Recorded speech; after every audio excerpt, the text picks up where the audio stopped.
You're very welcome to give another talk. Ian's a member as well. And you know what he's going to talk about, otherwise you'll be here. So I'm going to hand over to you, Ian. Thanks very much, yeah. Okay, well, thanks very much. It's nice to see people again. And I suppose this is the thing I spoke about before, part two. The first one was about going to have a contact with the International Space Station. And this is, we've had a contact with the International Space Station last, a week on Monday, yeah. But first, for those who may not know, I just feel a bit of background in this. The picture up there is of Derek Bradford, who was a chemistry teacher at Simon Langton Boys' School in Canterbury. And in 1962, he made a radio club in the school and got a license for it. Now, Derek was there until the mid-80s, I think, in the school, and the radio club carried on until then. And it's quite interesting if you just put G3LCK or Derek Bradford in to the search engine, you get people who say, yeah, I was at the school, I was in the radio club. I remember working somebody who said, oh yes, I remember Derek Bradford. So he was pretty well known, I think, in the amateur circle in the mid-70s, which is when I met him, really. And he used to run an RAE class at Canterbury Tech, and then he did Morse. He did Morse because he taught me Morse. Did he? Oh, great, yeah. Did you ever get one of the big keys with it? No, I mean, when we got together bits and pieces for the club, his son sent us a Morse key from California, of all places, where he'd gone. But when I asked last time, a number of people here had got one of a similar design. It's a big brass thing with a green velvet. It's wonderful to send Morse with. Very good. And we use it in the school and plug into that. So we revived the call sign in 2024. And I'll say a bit more about that. But we're also very grateful to ICOM, because ICOM, when we contacted ICOM and said, you know, where we were, and he said, did you know Derek Bradford? I said, yes, of course I did. He said, well, he used to teach me Morse. So the chap there, yeah. Could have been. Yeah, well, it was on the phone. 7300. Yes, that's right. Yeah, well, thank you very much. Yeah, because ICOM then have lent us a 7300 on sort of semi-permanent loan. And to be honest, it's been great. It's been the thing that's helped to focus whatever we do in the school for it, because every Wednesday I'm usually there from about 12 till 2, either doing Morse or talking to pupils in the school about radio. But having the radio is good because obviously you put it down and they can sit down and talk to it, you know, and have a conversation. Funnily enough, I think that regulation came in shortly before all this started to happen. So we were quite lucky on that. In IOTA, which is in December, do you remember the whole of December is given over to people who want to put on a Youngsters on the Air call sign.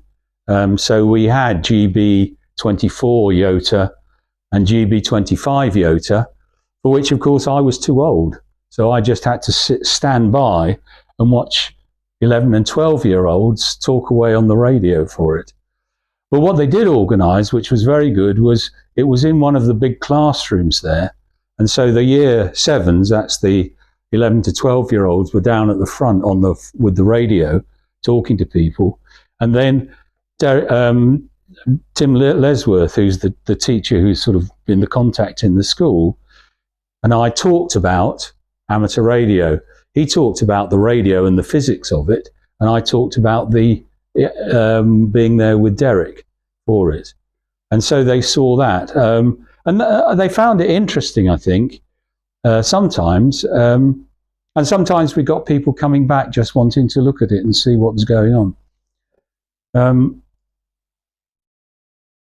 Now, this is my inputs to here. I've been Terek's been, Tim Lesworth has been pulling my leg about this photograph. This was taken when I was in the sixth form in the school. And I was licensed in 1969 and was in the sixth form. And we did a lot of operating. At the time, some may know of Andy Smith, G4BBW. I don't think he's active so much now, but he was there. And certainly Bernie Scudder, G3XWQ, was also there. But neither of those now, I think, are operating. Sadly, Bernie died in 2007. But he was an international translator and writer in all things of Icelandic. He really was a kind of a world expert on that kind of thing. Now, putting us slightly ahead to the future, we've also now got 2 sixth formers who've passed the foundation license, and I hope when we come back after they come back after Easter, that they will have their call signs and they'll be able to do some operating and lead the operating there. Okay. I mean, if there's anything you want to say, just say it. But here, this is the star bit. The very first contact with G3OSL was with Peter. We'd got it was a school assembly, and they had about 400 boys sitting in the hall, and we got this rigged up in the corner. I'll show it in a minute. There, you can see the bits here. That was it. It was a KX3 and a KX 100 amplifier, and those were some of the year 7s that were part of it. Anyway, we called CQ. 1:30 on the dot. Up comes Peter. I don't know. An honest gov, we hadn't planned it. It just happened. I have to say, I thought I was talking to 2 people in the head, not.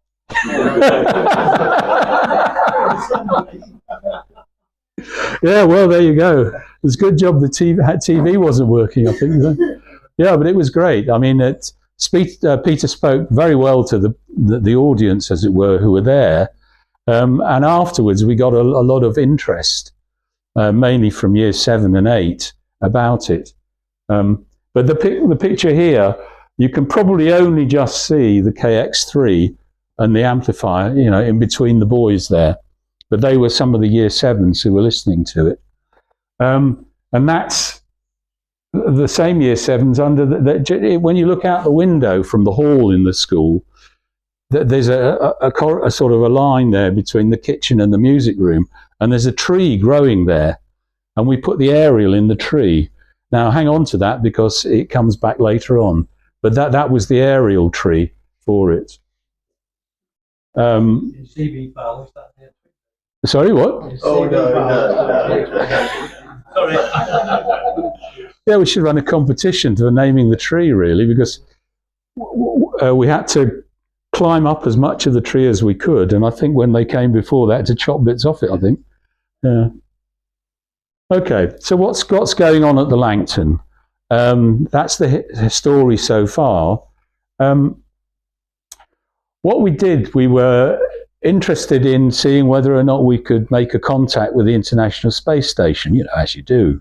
And sort of 2 years later, things started to happen. But one of the things we found out, or I noticed really, when you look back over the years, 10 years ago, literally 10 years ago this month, Tim Peake was on the International Space Station, and there were 10 schools who were chosen to run this over the 6-month period that Tim Peake was in this space station. And luckily, I managed to get to 3 of them live and watch the others on ARIS. And what was quite interesting about all of them was the difference there was between them.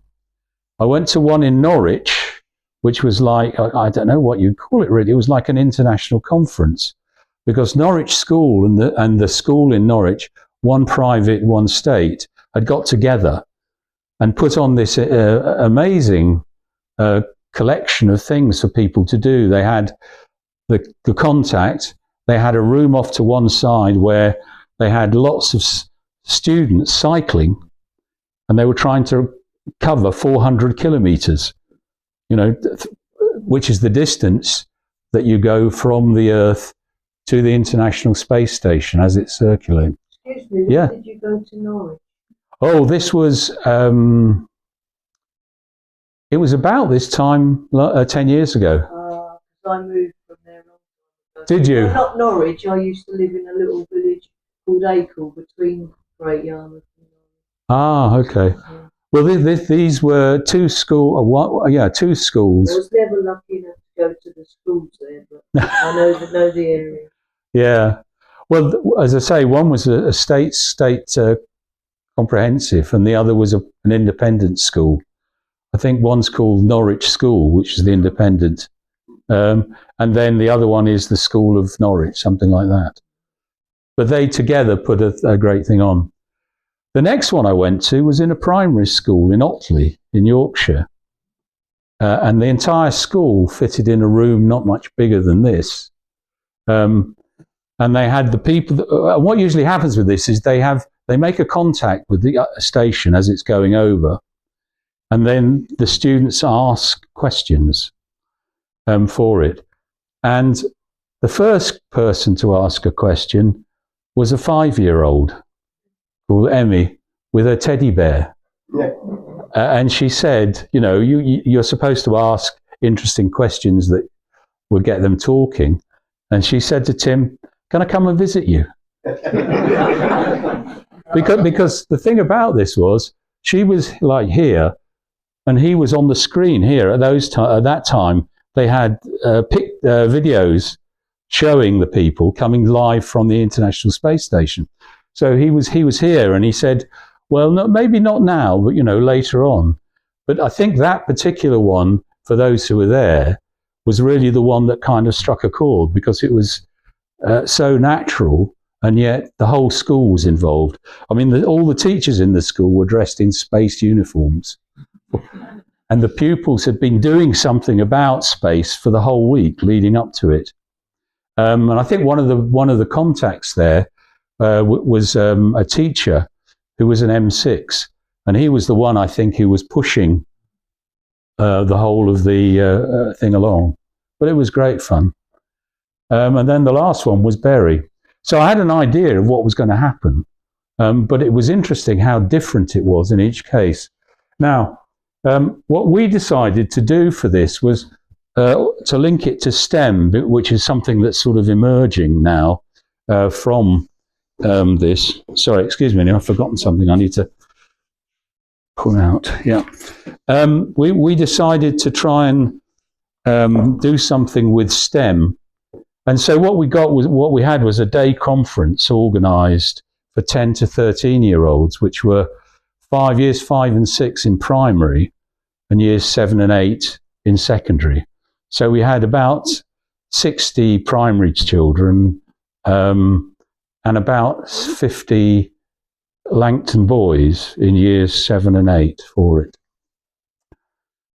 And so the thing we were going to do was to ask them to think about, well, what is STEM? And then what would they do in the future? Because all of them were going to face, at some stage, the issue of where do they decide to do? What are they going to do? So it was really sort of prepare the ground. Now the last part of that day was the students were asked to think of questions to ask the astronauts. We explained what was going to happen, and so that's what they did. Anyway, yeah. What is STEM? Well, if you hang on, it's coming. It is. It's coming. I just started setting the scene. Now, that was a sort of a background leading into the contact with the International Space Station. Now, it should have been in January, but those of you may remember in January, there was a massive crisis in the International Space Station. One of the astronauts, and I don't know the background to it, had to be taken off straight away. And so our kind of contact was just said, well, we'll talk to you later about it, hang on. And so that's what happened. The space, the shuttle that takes them up there came, took them off, and then a new team were taken on for it. And then a few days later, after they'd arrived and all the rest of it, we started to have these conversations with Kieran Morgan, who's the person who basically runs the UK situation, about what was going to happen. And it was usual for us, that they tell you about 3 days beforehand when it's going to happen.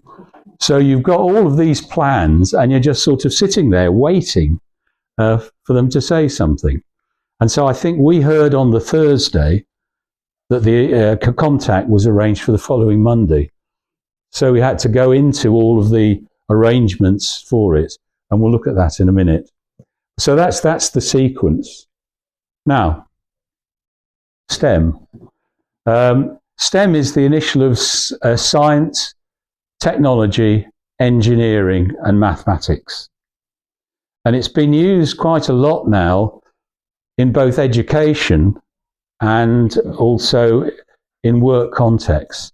I mean, in education now, it's a big thing, trying to get, and the idea, I think, is to try and focus people's minds on these areas. Now, in school, of course, they come in separate subjects, but quite a lot of people in industry and I think in universities, they come together where they're usually focused on some sort of object. So if you think of the mobile phone is the prime STEM object, and all of the work and energy that's gone into that. And basically the strategies are different. In the STEM, in schools, in I think most universities, because maths, technology, engineering and science already exist, they try to look for ways to bring them together. Whereas if you look at something in industry, usually it's focused on an object. They're making something for that. And it's quite interesting when you want to talk to people about it, particularly in schools, and you say, well, what's STEM? I mean, one colleague says, I give them the task, can you give me 5 STEM objects before you leave in the morning for school? So they talk about mobile phones, they talk about the television, all the things that they do, the Wi-Fi, all of those are STEM entities. And so the approach is different, as it were, outside of universities and schools, but nonetheless, the two meet. I mean, in business and industry, basically, they start off with the idea, and they say, now, what maths do we need for this? What technology is going to be involved? What engineering? What mathematics and science? Yeah. Whereas before, in schools and in universities, they've already got disciplines that they're trying to bring together. But in industry, they start with an entity, an idea. And I mean, if you look at the history of the mobile phone, you can see how that started. Largely people who were working, I think, in universities and gradually thought this would be a good idea. Or Wi-Fi. One of the reasons why the Australian university system is so well funded in physics and radio astronomy is that 2 physicists in the department for radio astronomy there said, well, how are we going to, we've got lots of data here, we need to move it around, but the disks are too small. So they said, well, look, why don't we just set up a radio network here? And in the process, that's how Wi-Fi came to be. And from that, they were able to franchise it out. So every time people make use of mobile phones or they want to use it, you're actually funding the Australian radio astronomy department because they franchised it out. Yeah?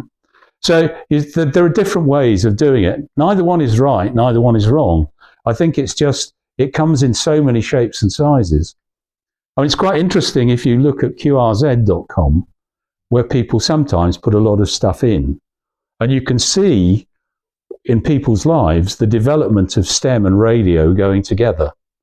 You know, some people say I learnt it I got into radio in school. Then we had life, you know, children, the wife, the husband. And then usually when they come to retire, they say, well, what am I going to do with myself? And they've still got their radio license. And so you read a lot of them, which are sort of sandwiches. You know, the radio at the beginning, radio now, and a lot of STEM in the middle for it, which is what they were doing for it. Oh dear, has it gone on? Anyway, this is the conference I was talking about. You know, what is STEM? So what we did, we got a collection of about 70 pupils of different, some from primary, some from secondary, and we put them all together. And we had a day, and that day started at the bottom here. You can see that. What is STEM in practice? Now, the person we got to speak about that is Becky Callum. And Becky Callum now works for an adventure games company, Playground Games, which I think they're linked to Microsoft for it. But she started out life as a geologist and spent a lot of time doing geology and, you know, climbing over rocks looking for things for it. And in between, she joined the West Midlands Police Force and became part of the firearms squad. And she did that for about 15 years. I mean, the rest of the story, you can, if you look her up on the web, you can see there's a lot about how she came out of the police and went into this for it. But she was very, very good. I mean, she was able to talk about all of the things that they were interested in. And she did it online. Because, where she was, it wouldn't work out. So we all did the whole thing online. So it's this picture here at the bottom. This is the room we were sitting in, and that's her talking. You know, she put up, they had a PowerPoint, and she was on one side talking as we were going along for it. And that went down very well indeed. And it got people interested. The next, what we then did was to go into a carousel of 4 activities that were linked to STEM in some way. And this was, one of them was, what we did, put them into school groups because it was easier to move them around and they knew one another. So that one of the first one that's on my list here is about investigating rockets. So what they had were 2 poles and a wire, and then they had a rocket hanging from the bottom. And the idea was to say, if you put particular diameter suctions on the end of that, what makes the rocket go faster or slower? And they were pumping air into it. So they pump air into the end of the rocket, and the rocket would go forward. But how much air would depend upon the suction plug on the end of the rocket for it. The other thing they had, the other thing, you know, what they did, we did them all in one and then moved everybody around one. So the next thing they came in this sequence was a maths challenge. Basically, how do you stop the International Space Station crashing because there's been some kind of massive malfunction. And so there were a series of maths problems they had to solve in the group in order to get to the place where the rocket, the International Space Station, was going to stop it crashing. The third one was investigating friction. So they had a big, it was a big ramp that went down onto the ground, and they would roll balls down the ramp, and at the bottom they would put material of different frictions on it. And the idea was to see how quickly each of these materials stopped what was going on, you know, and get them to discuss friction, and for some, the coefficient of friction. That is, how do you know what sort of friction this thing's going to have? And the last one, of course, was Morse, which was great fun. They came in, we explained about the radio station. We then gave them cards with the Morse code on and asked them to find their name. and start to spell it out in Morse to their friends. So they were doing that.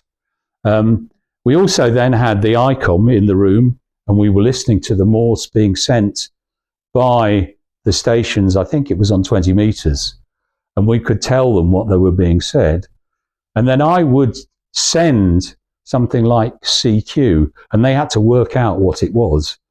So to some extent, we got a mixture of, reading about it, listening for it, and sending it there. And all of that seemed, when we got, they came back, we got them to fill things in, a form in, to tell us about how they felt about those things. And the last one, that was the question. Now, in between that, after lunch, we were interested to see what they might say about who they would go and talk to if they were looking about STEM in the future. So we gave them this table, and across the top, it's got teacher, family, friend, leading down to them. And there's a blank space in case there was somebody else that we hadn't put on there that they might talk to.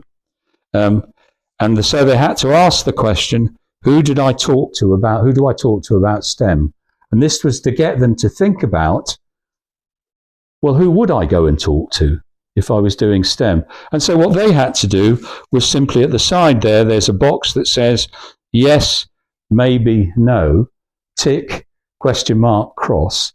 And they had to either tick, question mark, or cross, teacher, family, friend, and if they had somebody else, to put it in there.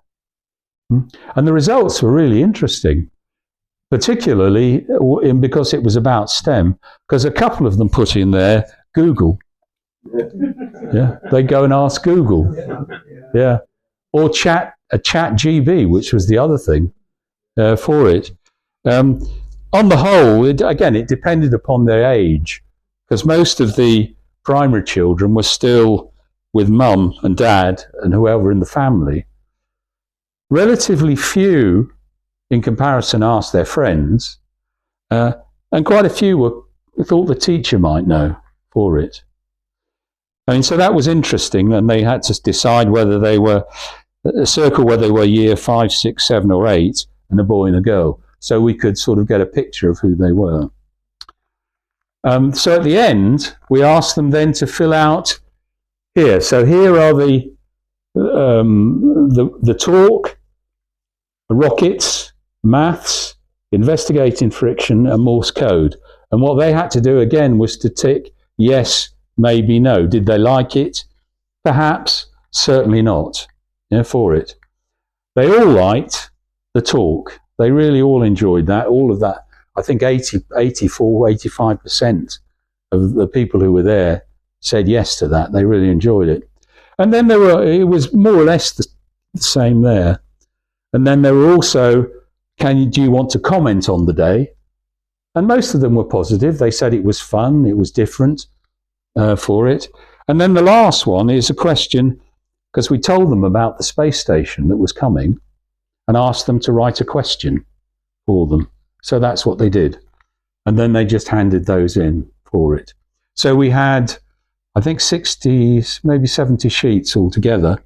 And this was interesting in from the research point of view, because there's quite a lot of work being done now about this age range and about how they feel about STEM and what should be doing.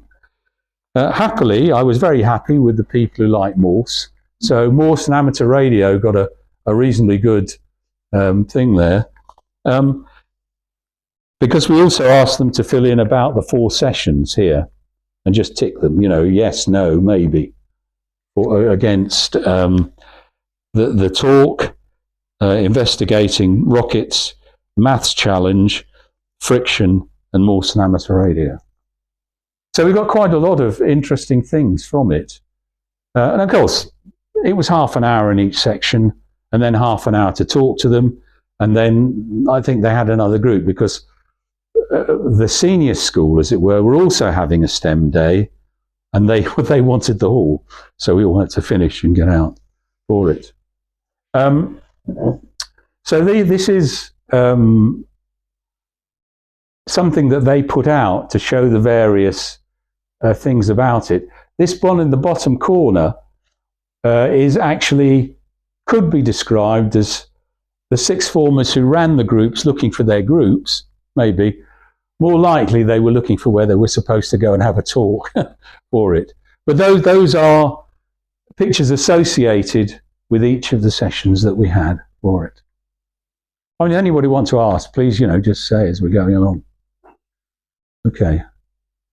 Now, the ARIS contact was on the 30th of March. And what we've got here is a picture of the space station going over the Earth, as it were, and its call sign, or the call sign that the school was to use in order to talk to the space station.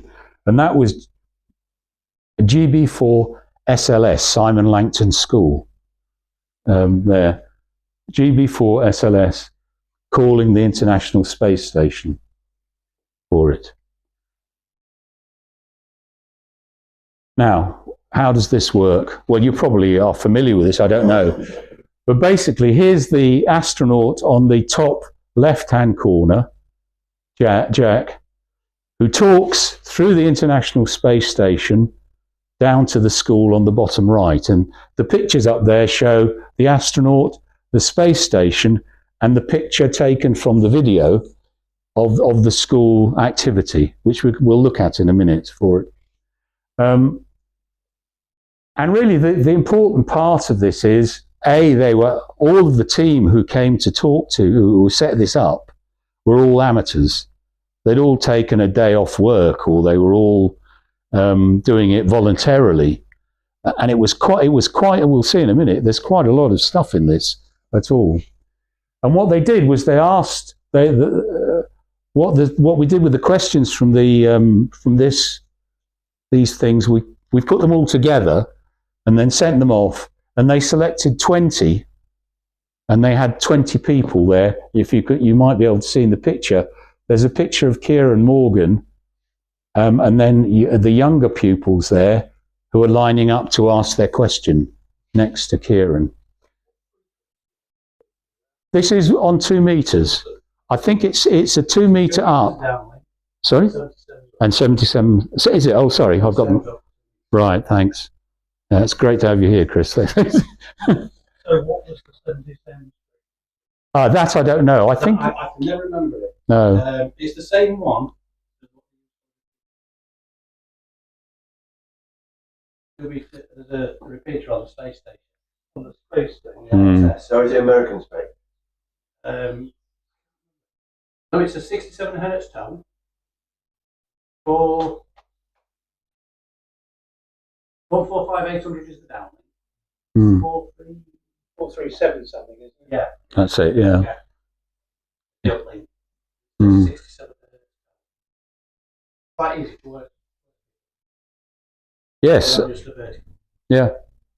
Yes, I mean, I'm sure you have met Matt, who's given a talk here, and he was listening there one day when the space station went over, and he just called them, and they replied, and he had a chat, and he said, well, look, my daughter's here, the 10-year-old daughter, and she had a chat with them, and the people who were running it, the guy who ran the whole program, who had been one of the astronauts, was so enjoyed this that he invited them over to Houston to see the station, and that's where they went. I mean, if you look at Matt's webpage, I think he's got a link showing some of the pictures with the various astronauts that they saw there. And, there's one of him, the proud owner of this, with Matt and Isabella next to them for it. So it is possible to talk to them. It goes over every 90 minutes on a certain path. And I think you can find out where they are and what they're doing. And so if you're there with you just get the information, you hear them coming up out of the noise, and you just call them. Now, sometimes there'll be somebody there, because it's not like, they're sitting in their shack doing something and they hear a call, you know. Yeah. They're doing all sorts of things in between. And so even these 10 minutes that you're in contact with them, NASA has sort of worked it into their daily schedule. So they know they're going to be talking to GB4 SLS for 10 minutes at this time from 1428 to 1435, something, you know, for it. I've got the frequency. Thank you. Sorry, the uplink for the frequency 145990. Mm. 67. And it's 437800 downlink. On the day they were using 145800 uplink. Yeah. Uplink, yeah. Yeah. And 437900 downlink. Mm. Yes, but we'll see more of that in a minute because we'll look at the equipment. I've got a question. Yeah. Is the astronaut actually on the ground talking virus? No, he's up in that. You see the long tube there on the space station here. Right. That bit through there is basically where they're doing most of their work. And when you see pictures of it, they're usually floating along that tube because, you know, they can't walk. And so they just pull themselves along, going to where they want, or if they want to go to some particular part of it. And you can see the various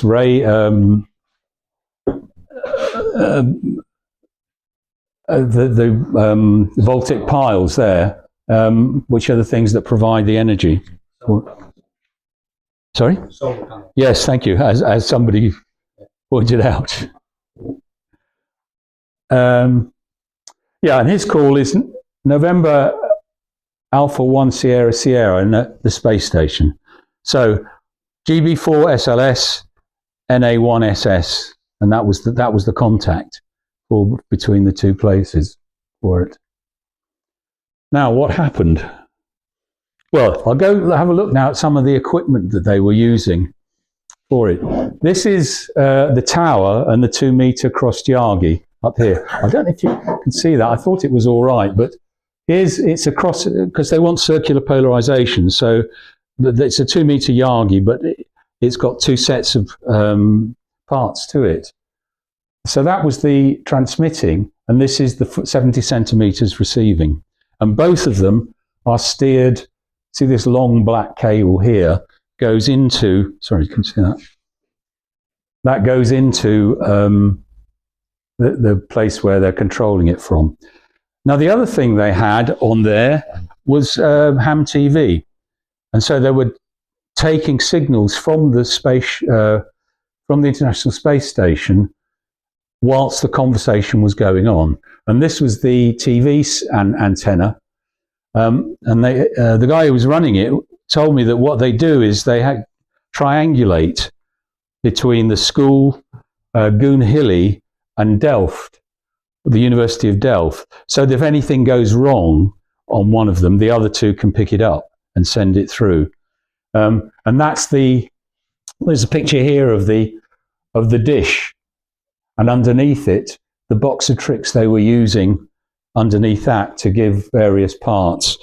It's very you can work out what they're doing, but it's all been squashed into a box just for it to show. Yeah, but the pole, the tower here, you can't see him very much here. There's a guy here, John. He was the one who brought this from Staffordshire for it. And I think it's just to say that, to emphasise that this really is amateurs doing it. It's not like, oh yeah, there's a bloke sitting down talking, but somebody professional has done it. In fact, he brought the trailer with the pole, with the tower on it, and they simply put the 2 antennas on it and then lifted it up so you could see it going up.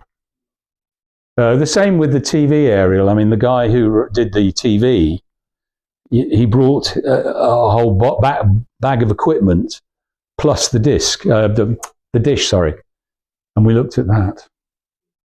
The Yakis are presumably directional. Yes, they are. And how is that determined? Yeah, well, thank you. That that's exactly the question. that this is there to try and solve, I think, because obviously you look at the situation, it comes over and you've got basically 10 minutes and you've got to follow it. And that's what this is doing. This is just when they put it up, but actually you tip it and you can move it in three dimensions. Yeah, and we'll see in a minute the people who are doing that. Because it's not pointed at the international. No, it isn't. No, this was actually on the Sunday before. He arrived on the Saturday night, and then the rest of the people arrived on Sunday morning with all their equipment. But this, as you say, this was just putting the thing up. What they've got there is a crossed Yagi for 2 meters and a crossed Yagi for 70 sems, and they need to be able to move it in whatever direction they need to track, which is what they're doing now. Any other questions? And please do, because I mean it's a vital question. If they can't do this, you can't have contact with the International Space Station because it's moving all the time. I mean, but for the TV, is that kind of integrated into the program? Watching TV of them actually doing? Yes. Well, we'll see that in a minute when we show the whole thing. That's right. The buildings at both sides. Yes. The wave came over. So when they picked it up, it came over. The building just there. Lost the signal. Back at the dish. Yeah. Rotator that's on the tower, that is tracks it. I mean, I think you can get, if you wanted to do it, the software's available. Yeah. Well, I think there's free software. Yeah, it is. Yeah. All right. Yeah. Oh. Okay. So this is the inside, as it were, on the day of the contact. This is Kieran Morgan. Behind him is the Kenwood transmitter, which is creating the signal for the aerial. And this, in a sense, is the simplest bit of it.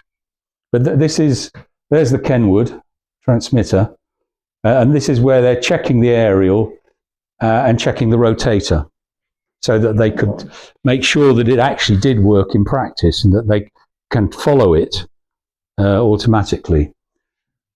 Now, the other 2 bits on the side, and I think this is also, you see how this is developed and how different groups of people, the interest that's developed, they've met by putting in various things for it. So over here, although we can't see it, is the TAM TV and the internet output. So that all that was doing was all the signals that were being created from the various cameras inside the hall were being then put into web format and sent out onto the ARIS website. So you could listen and look at it live. And I think in the school, that's what they did. People were in their classrooms, they had a network connection, and they were able to watch as well whilst this was going on. On the other side is the table dealing with the sound and the image. So this and another camera that was behind the hall, the back of the hall, looking down onto this. Those were the 2 things that kept this, that they managed to use to follow this. And so they were passing information from there to the web output and information from there. And that this, in this sense, this is the result of that, looking at it from a camera at the back of the hall. All right. Over the years, I remember talking to one of them there who started it. Funnily enough, in 2004, I think, they came to the King's School in Canterbury and did it from there. But then it was just, basically a one chap and an Armstrong to follow it through, for the various things. And now it's developed so much because it's partly it's to do with the web, and partly it's to do with so much digital technology being available, and it's all being portable for it. Okay, any got any questions about, if you're interested in the technical bits of it? No? Okay, this is Jack Hathaway, who was the chap we spoke to in there, and that just gives you some of his background, the various things that he'd done. It's interesting, it's a very long process. He was selected in 2021 to come and do this, and it was his first flight on the SpaceX, you know, the rocket, the Artemis with the pad, I think. And he's a flight engineer, but he was also part of the astronaut group 23, and they had a series of research things they had to do whilst they were going there. Now, I'm going to try and see this. I don't know, do you want to see the sort of 10-minute connection? Because I think I've got it on video here, which... and if you're interested yourself, you can...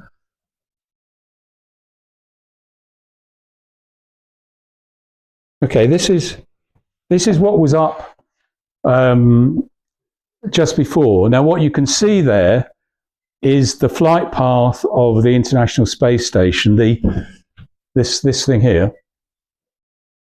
That's where the school is, and what they were waiting for was this. This is the footprint of the International Space Station. That is where they can make connection to. And what they were doing was, this has to move over so that this box here comes inside the circle. And when they do that, then they've got radio contact with the school.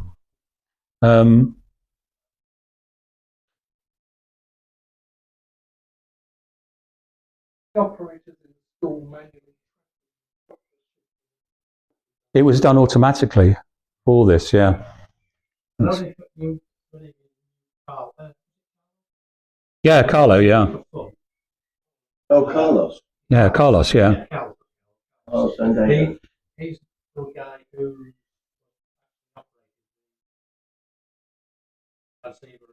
tracking. Yes. Lost it again now. Who's working? Are you working for? Ofcom. Yes. Yes, Ofcom. Yes. Yeah, it's the range that the ISS can see. So what we're looking at is that circle crossing that little square, and what you will see is the panel on the right-hand side go blue. And that means we have got acquisition of signal, or AOS. And that will be at about 2,500 kilometers away. And that will continue until such time as the back end of the circle passes out of that box again. And that's what we call the footprint, and that's what we're monitoring carefully, because within that footprint, that's the only point in time that you can actually hear and talk to the International Space Station by radio. Yep.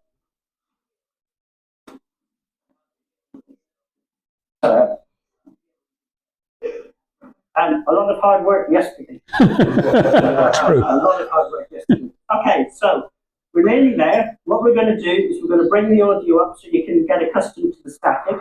I want the question askers to come up and get themselves lined up as we've talked about. So if you can start doing that. Harry, if you can come up and get yourself into position for talking. And one of the things we are going to do is actually... So if you guys... Just to add in, there were 2 sixth formers who passed the foundation license exam the week before, and they're involved in this now. So we're going to get ready. So just talking to you guys. Remember what we've said. Hey guys, we need quiet from now on, please. So, we know what we've talked about. Nice, strong, positive voices, and you'll be great.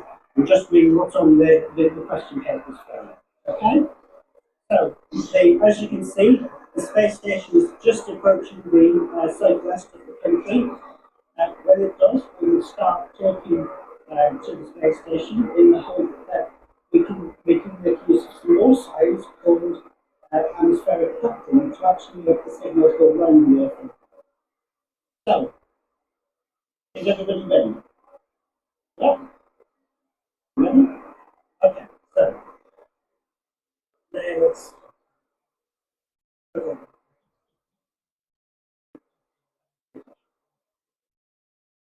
So, what we're going to do is we're going to start talking. So remember, please, so quietly now on, we'll bring the audio up a little bit more itself, and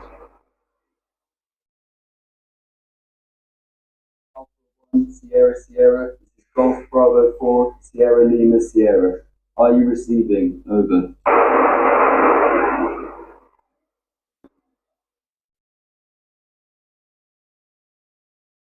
November Alpha 1, Sierra Sierra, this is Golf Bravo 4, Sierra Lima Sierra.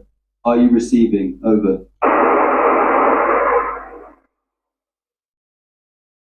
November Alpha 1, Sierra Sierra, this is Golf Bravo 4, Sierra Lima Sierra. Are you receiving? Over.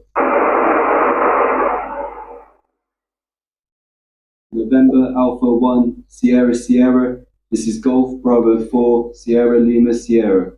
Are you receiving? Over.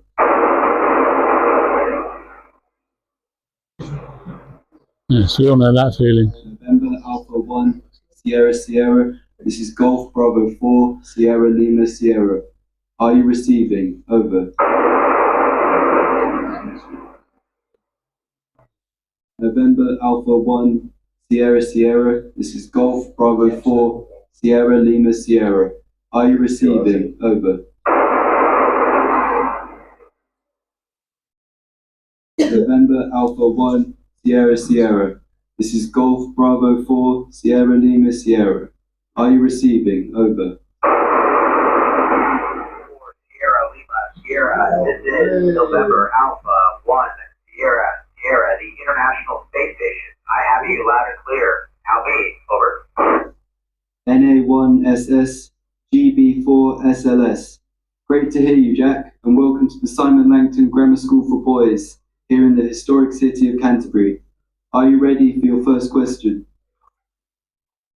Over. First question, over. This is Yusuf. What are the purposes of the experiments you do in space? Over. Thank you. That's a great question. We do lots of experiments and technology demonstrations up here on the International Space Station because we don't have the same effect of gravity that we have on the Earth. We keep the air at the same pressure and the oxygen at the same level. So as many things are the same, but the big difference between up here and down on Earth is that we're floating in microgravity. Over. This is Joel. Why do we go to space to do some experiments rather than do them on Earth? Over. Hey Joel, thanks for the question.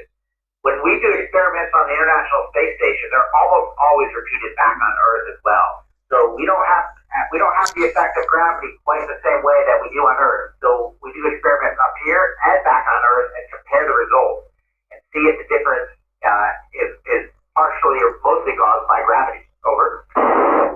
This is Oscar. How does the ISS stay in orbit around the Earth? Over.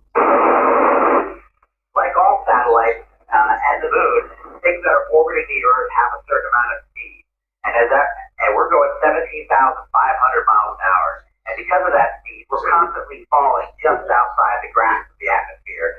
So as we go faster on the outside of the Earth, we're constantly falling down towards the Earth, and that's what it means to be in orbit. Over. This is B. How does it feel to see so many sunsets and sunrises each day from the ISS? Over. Thanks, it's a great question. It's pretty awesome to see all the sunsets and see all the sunsets and sunrises. We don't get to see all of them because we only have a couple windows.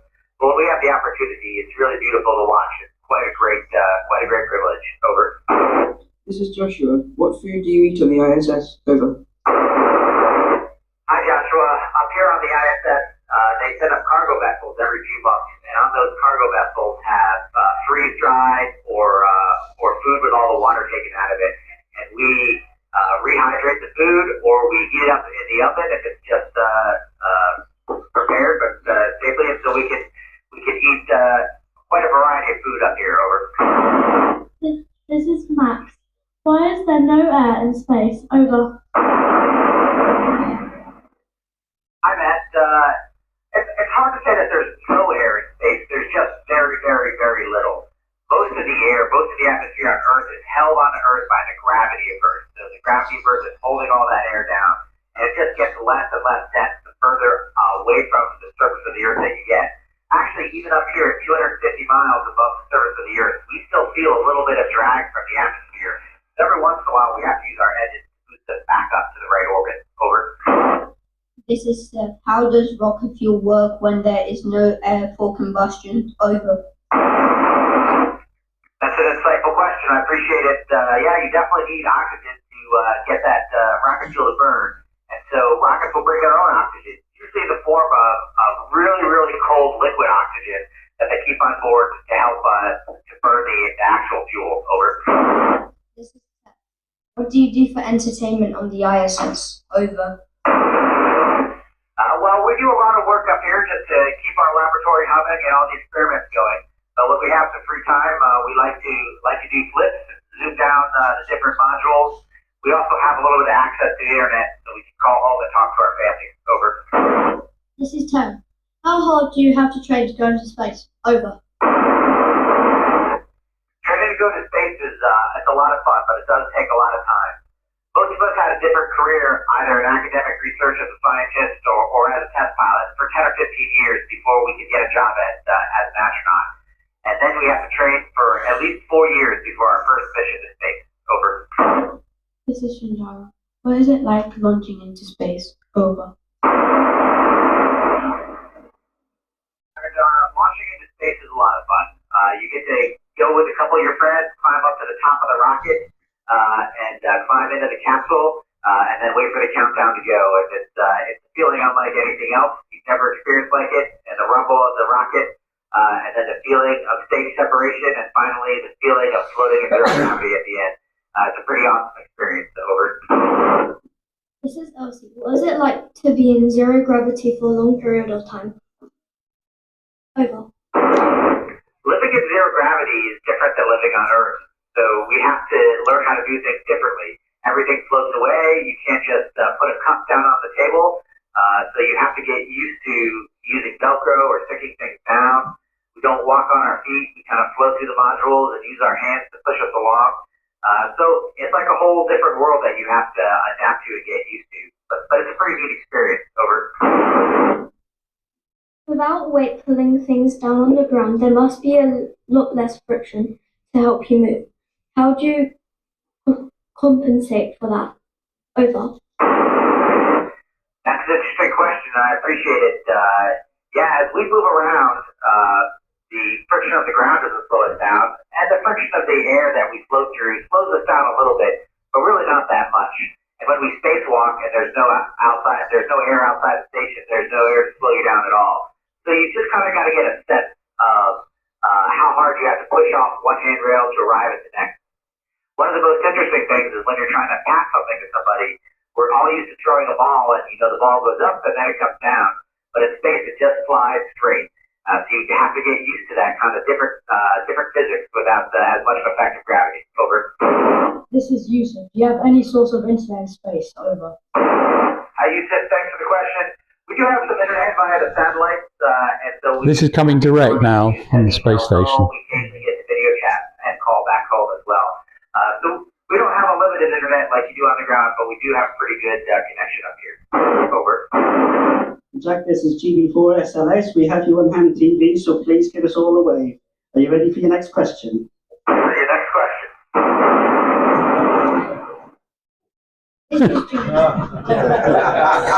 This is June. What is the most amazing thing that you have seen from space? Over. when we get to look out the window, there's lots of amazing things to see. It's pretty impressive to be able to see the world pass underneath you, especially as we're going 17,500 miles an hour. It moves pretty quick. So seeing the different weather patterns, seeing the different geography and the mountains and the lakes, I don't know if I have one favorite, but just to be able to see it here from up here is a pretty incredible experience. Over. This is Oscar. What ordinary daily tasks are the most difficult to do in space? Over. I think there's lots of tasks that are different up here that you have to get used to. Mostly being able to take things out of a bag and put them down on a table to sort them out, because every time you take something out of a bag, it just floats away on you. And you always have to have a plan to Velcro it or tape it down. And so if you're looking for something and you're kind of tearing apart a bag to find it, you have to be careful that you don't lose everything else in that bag too. Over. How does being in space affect the human body? Over. We do a lot of research up here to see how microgravity affects the human body. One of the most interesting things is that most of our body is made of water, of fluid. And so on Earth, a lot of that fluid is pulled down into your leg because of course, of gravity. But up here, gravity isn't working quite the same way. So all of that fluid kind of shifts towards our head. And you can kind of see my face looks a little bit puffier than it normally would. And you can get a little congested up here because all of that fluid that's normally pulled down into your stomach and your legs kind of floats all the way up into your head. Over. Joshua, is there a lot of noise on the ISS, or is it quite quiet? Over. Another interesting thing about being in space is that there's no normal airflow. So there's no wind, there's no hot air doesn't rise because it's less dense than cold air is, because the gravity doesn't quite affect it the same way. So here on the ISS, it is loud because we have to have a lot of fans on. Keep the air moving so we don't get too much carbon dioxide in front of us. So we pay attention to the sound levels, but there's always equipment running and fans running all the time, so it never gets quiet up here. Over. NA1SS GB4 SLS. Thank you, Jack, for a wonderful set of answers. Everyone here wants to give you a round of applause.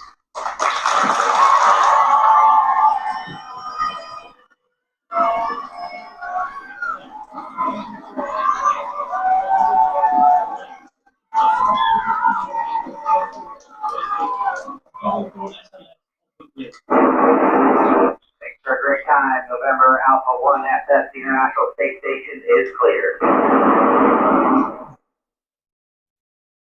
Okay, that's it. 10 short minutes, but it was all done. So thank you very much, guys. Everyone back to their seat. So, for the second time in history, because the RS team were in Canterbury 22 years ago to do another contact, you've actually made a contact and spoken with Jack Hathaway in space. So I want to say congratulations to all the question askers. You did work great, so thank you very much. Keep your questions. Please try and remember the answers that are given out, because a lot of people may well ask you, what did he say? And I hope you enjoyed it. So, without any ado, I'm going to pass it to This is TV and internet access. And good luck, everybody. Hello. Okay.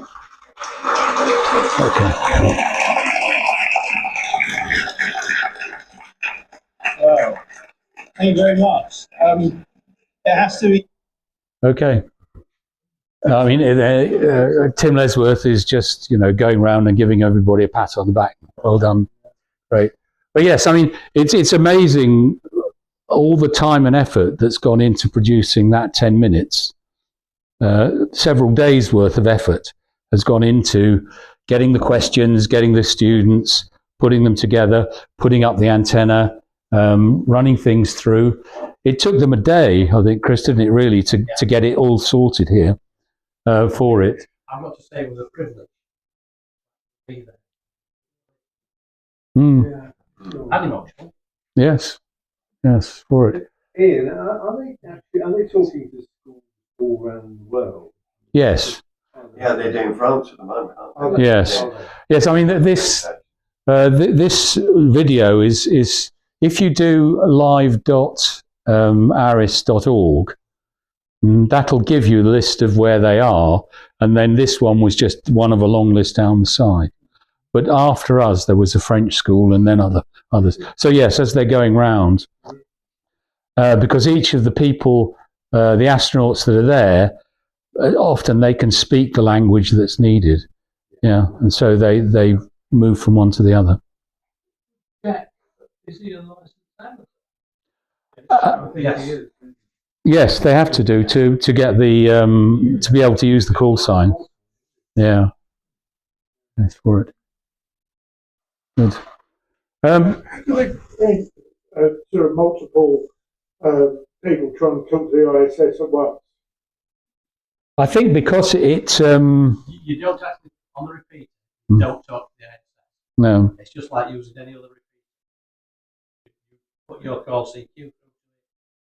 Hopefully somebody will. Mm. Occasionally you will hear guys on the ISS call CQ. They may come back to you. I just wonder why you get within the footprint. There's a load of people within that footprint in Europe. If they're all calling CQ, it'll be better for them. It is. But again, as I say, when they do the school contact, the school is the only one that. Occasionally, they will call themselves CQ and A1SS. Oh, is it RA? No, RA1. Oh. Right, RA1SS. Occasionally, you'll hear them call CQ. Then it gets better. Yes. Yes, I mean, what I was mentioning before about Matt and his contact, it was simply they went over and he called them and they came back. Yeah. Put them on HRS. Mm-hmm. Also, doing SSTV. Oh, yes, yeah. So all you do is just receive. All you need is a handheld, mobile phone.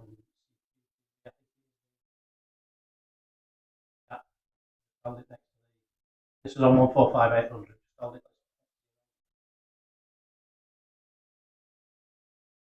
Worth having, also having like property. No. Sorry, Ian. No, that, I mean, basically that's the end, as it were, of the, and it's told me so, at the end of it. Really, I mean, there are other things I could talk about what they're planning to do in the future, but I mean, I think that's the tale of the International Space Station and the school.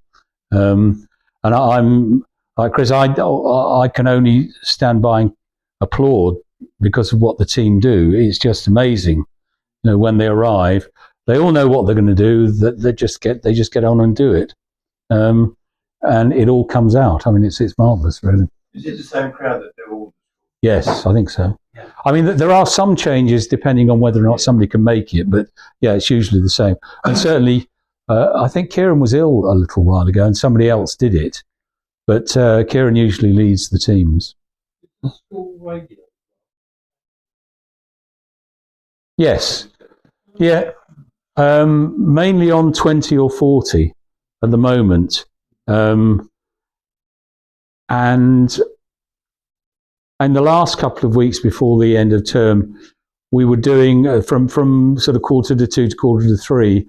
We were kind of just going through the last bits with the people who were going to sit the exam.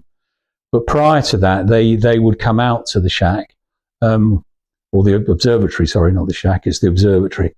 And they would call CQ and do the sort of normal things, make contacts, which I think is that. But what we did do. I think on the last time we went out, we got a 2-meter dipole and put it up, and we used GQRX, which is a sort of a free view thing, and we connected to I think it was on 145 somewhere, onto a repeater section there. It was a chap in Sheffield who was talking to a chap in Illinois on that, and I'm not sure what that is because I'm not au fait really with the VHF thing, but it seemed to be something that had been set up so that people could do that kind of thing if they wanted to. Is it? Yeah. Right. Yes. I mean, I'm afraid I'm a HF man, really. But yes. So, and once we did that, that got them really interested because, as it said on there, a couple of them, there are two of them who've done it, who've done the foundation license now, and hopefully they'll have their call sign when we come back. They come back after Easter. And they're interested in AMSAT, and they want to start doing stuff with AMSAT and looking at what's possible for it.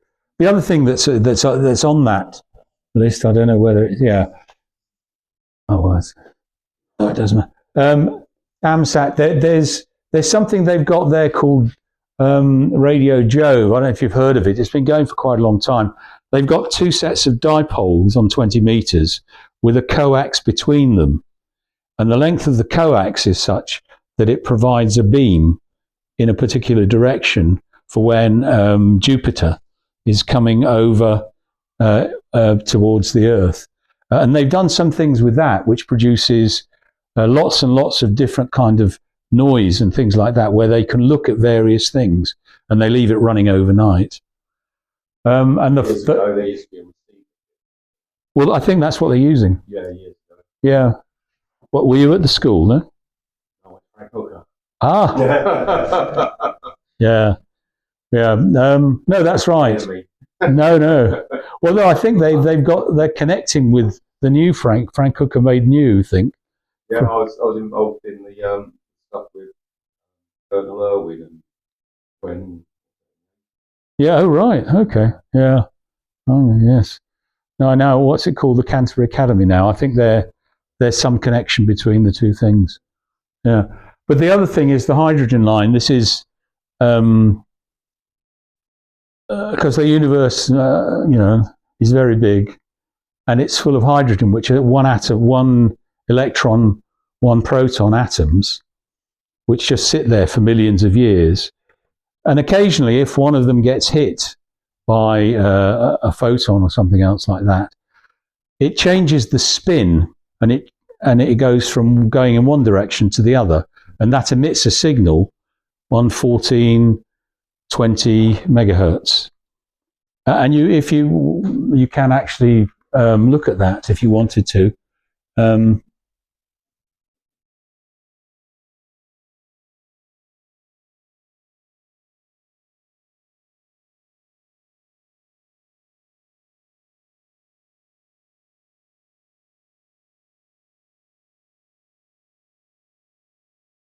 So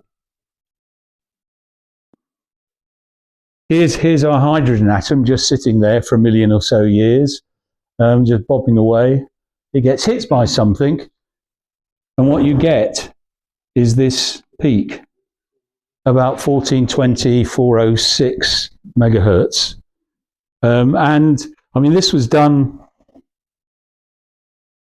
with a dongle and a Yagi, and it goes into this is just saying where it's set.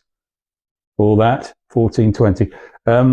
So you set that, and then you look for the peak in the passband. It's 90 kilohertz passband that comes with it, and then you can trace where the signal produces the point. So you take the signal. It's turned into an audio signal that goes into Audacity, which is a free audio system that produces then this spreadsheet. And what you can do then is to put your signal, and you take another spreadsheet which is 50 ohms. You just fit 50 ohms on the end of the input, and then you take them away from one another. Usually what you get then is the difference between the whole signal minus all the noise and stuff that's coming from the antenna itself, and this difference then is what you plot on it. And that can be, the equipment for that isn't bad. Certainly the technology is all free stuff. So they've got the stuff there. If they want, we might try that. I don't know.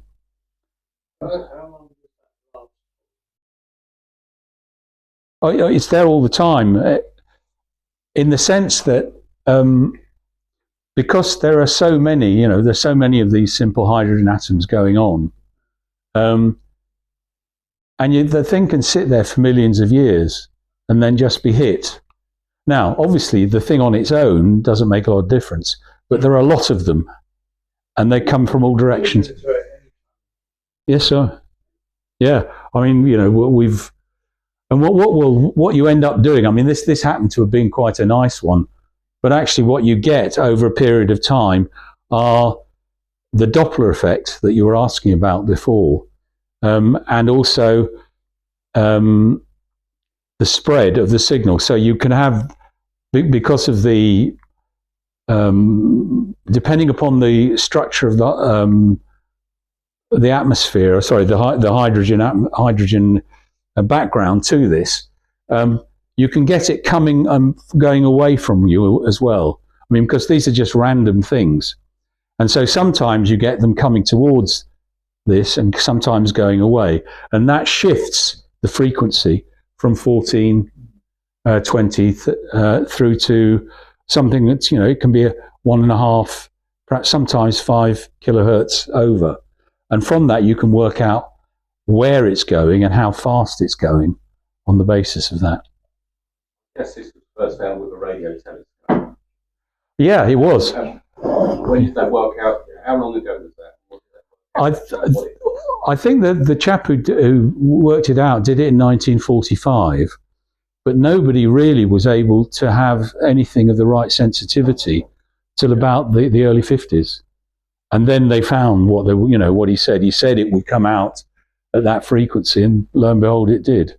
And so what's interesting is, as you say, the level of technology that was needed to get that in the 50s has been reduced to this now, on free bits of software.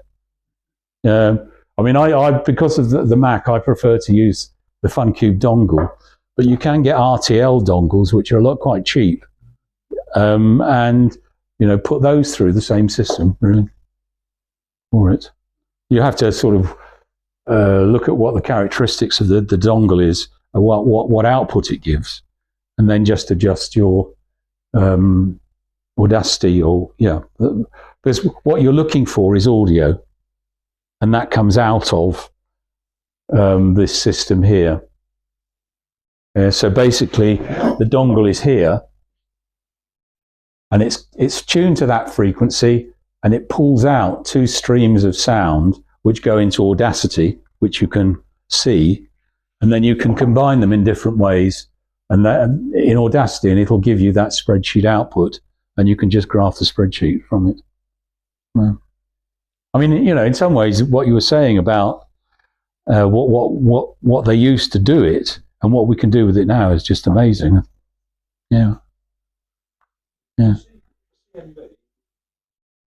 Oh, yeah. That starts from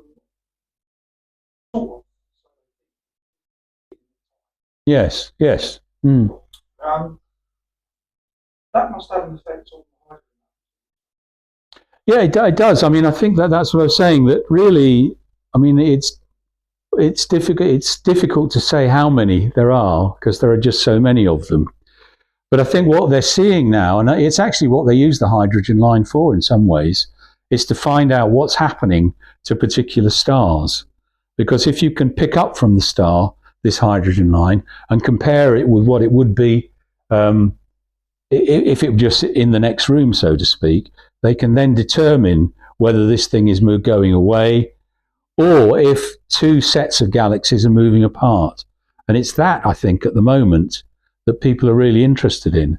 Because on the one hand, you get people saying, yes, it's definitely moving apart, and others who say, well, maybe. Interestingly, nobody yet has said they're moving towards one another. But both of those, there are 3 possibilities. One is the moving away and everything goes off into space and that's it, and we're all dead, The other one is it's basically the same. I mean, it's, when they first thought about this, they thought the one possibility might be that the universe would simply stay as it was, the so-called steady state theory. But I think once they started to use something like the hydrogen line, they were able to demonstrate that in fact there was some movement. And they could say whether the planets were going towards one another or away from one another. And it usually is away from one another. Did. Exactly. Mm. After that, other people started. Yeah.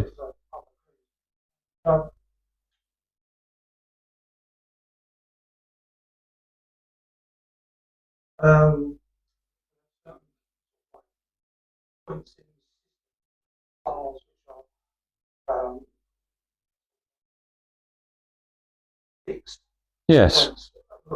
Female. Yeah.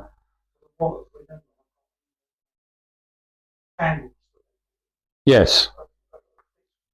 That is a marker. Absolutely. Yeah. Yes, that's right. I mean, I think there are some that, as you say, are the standard, because the one candle is the kind of standard unit of measurement for it. Yeah, and so there are those that they, as you say, identify and watch what happens to them for it, in order to determine really what's happening altogether. I mean, I think as you mentioned, the cosmic microwave background, there's quite a famous picture now that comes around of a spherical universe with a thin strand all the way through, a very bright strand through the middle, which is looking at the center of the galaxy.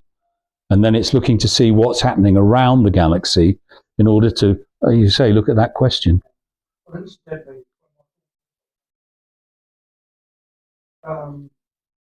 They were working on something then. They were actually satellites. 2000. Yeah. From Kazakhstan. And when they did that, they sent up a ship on a detector. Yeah. Mostly they Yeah. as well. And when they hit the atmosphere, these rays were effectively through the atmosphere and break up. Yeah. Yeah. Which was going back to detecting wavelengths. Yeah. Absolutely. I mean, I think that the girls' Langton at one time had somebody there on the staff who was a physics major and who was got a lot of astronomy going in the school. Well, she was. Yes, she did. Yes. Yeah. Yeah. In the Star Centre at the time, there was. Yes. Was in control of that area. Yeah. And they had their own. Yeah. Etc.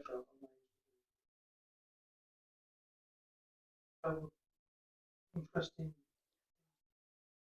Well, young people. I think so, and I think that's right. I mean, at the moment, I don't know if you saw on the video at the end, Dr. Lesworth is the person that followed on from her, and he runs the Star Centre there now, and that's why so much of this kind of thing, the amateur radio is one thing, but they do a lot of astronomy, optical astronomy, because they have a 14-inch telescope there. I mean, the Star Centre is just amazing, really, if you're interested in those kind of things. And so, you know, the radio people are trying to catch up with all that because there's so much gone into it. But I think what's interesting always is the radio stuff you can do at any time of day. And I think that's an attraction because you can get, if students now have in the sixth form, I think, have to do a project, a science project, where they look at a problem and experiment with it. And one of the difficulties they've had with the astronomy has been actually capturing things because it's in the daytime. But two people, I think, there on the two boys, no, a boy and a girl, sorry, have worked with the images that have come out of the Hubble telescope, and they've produced wonderful, refined the pictures so you can see the fine detail in the stars. And they've won both of them won awards for it. And it's because, as you say, the stuff is there. I think actually,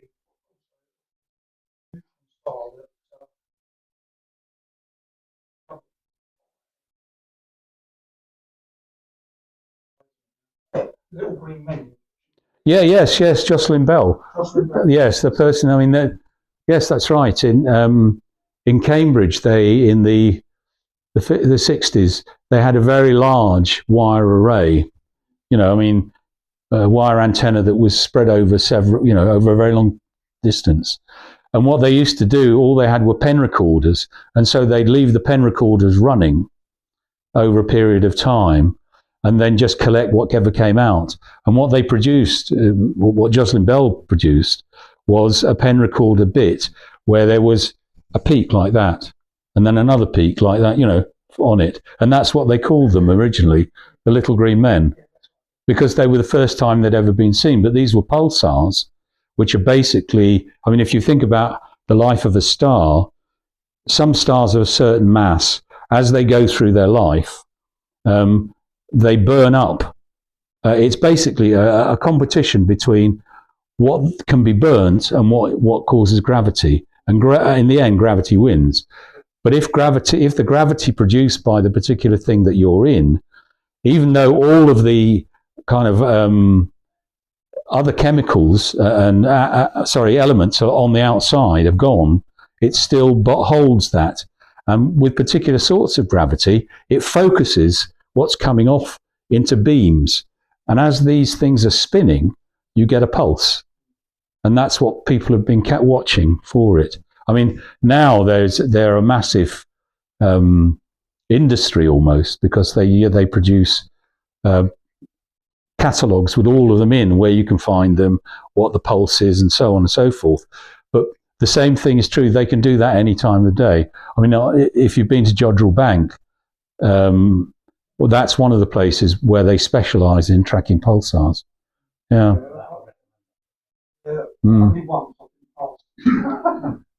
Well, luckily, I was invited to, as it were, to set up a telescope for students there. We had to build it ourselves, but it was very useful because it gave them the opportunity to see what goes into making a telescope, and also what all the testing that has to be done. And then they were able to plot the passage of the sun as it goes. So they were big arrays of about 16 Yagis that all fed into a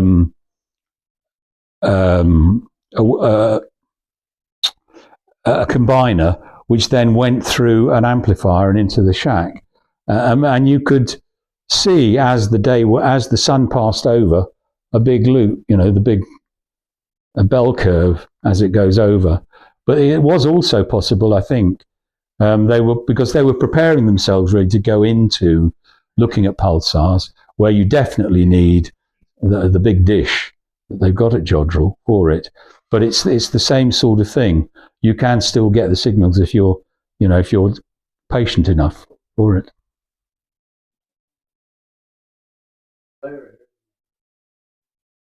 Yes. Really.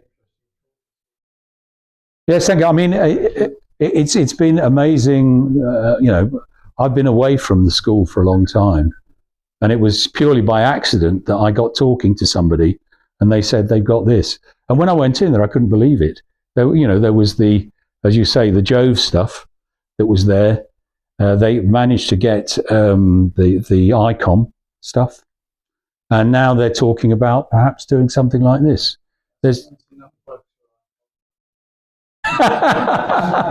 Well, they were very kind. They were very kind, and we're very happy.